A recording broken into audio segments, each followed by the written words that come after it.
Dans nos familles, nous accueillons des chiens. Nous les considérons des chiens de famille, des chiens de compagnie. Nous partageons un quotidien avec eux. Les petits déjeuners, les balades, les activités. Nous partageons aussi avec eux nos émotions, nos comportements au quotidien en conséquence.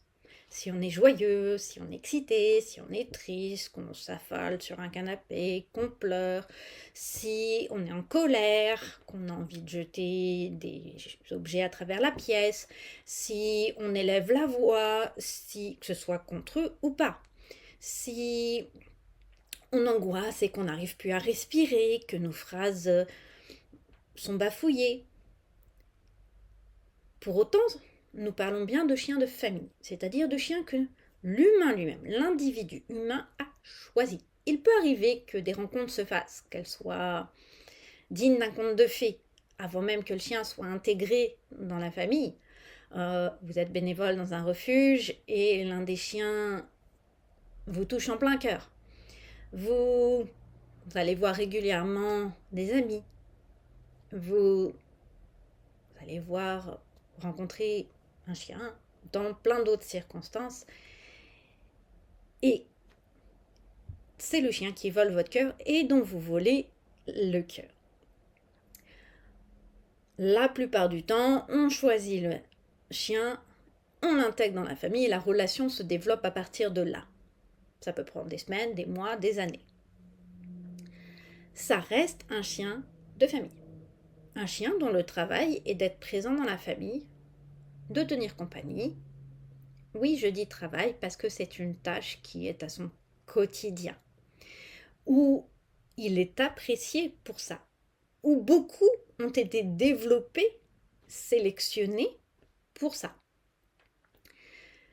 On va avoir diverses races, comme les chiens de chasse, les chiens de garde, qui vont avoir d'autres fonctions. Mais très souvent, on détourne pour en faire aussi des chiens de compagnie. C'est-à-dire que très souvent, un chien de chasse peut très bien faire des grandes balades sans forcément que l'objectif soit qu'il ramène du gibier. Un chien de garde, je pourrais vous présenter des races de chiens de garde, disons qu'ils font très vite copains avec n'importe quel inconnu. Et puis vous allez avoir le chien qui va avoir un travail effectif, le chien d'assistance. Ce chien est sélectionné tout jeune. Il est entraîné. Il est entraîné sur une problématique que l'humain rencontre.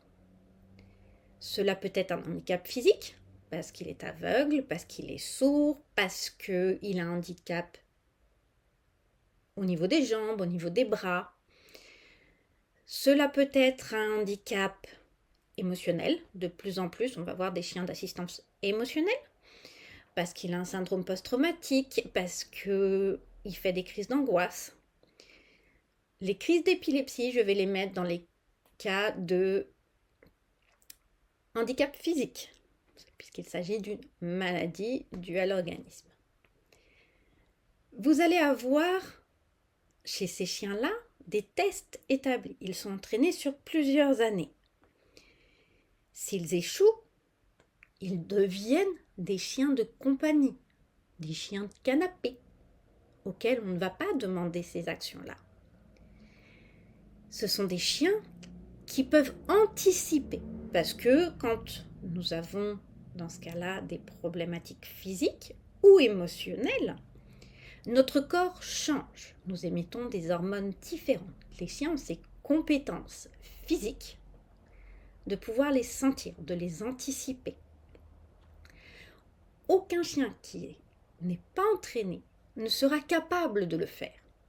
Si vous avez la sensation que votre chien vient vers vous parce que vous êtes affalé dans le canapé, en train de pleurer, dans votre coussin, ce n'est pas parce que il vous assiste émotionnellement.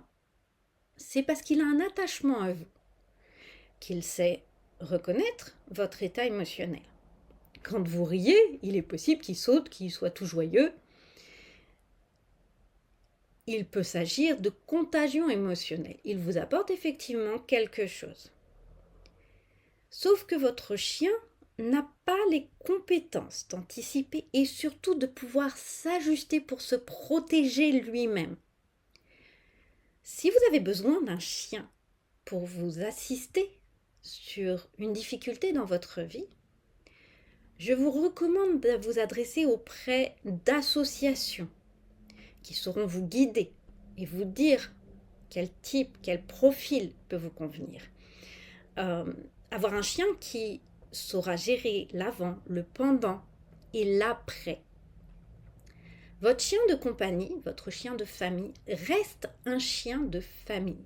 Le plus souvent, vous aurez une réaction de contagion qui arrivera après coup, pas avant. Et lui ne saura pas pour autant comment gérer votre émotion et encore moins comment lui va se prendre votre émotion.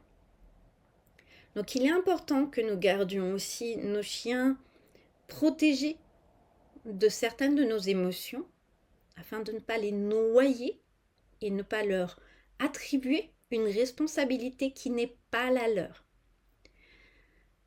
Les considérer comme des amis.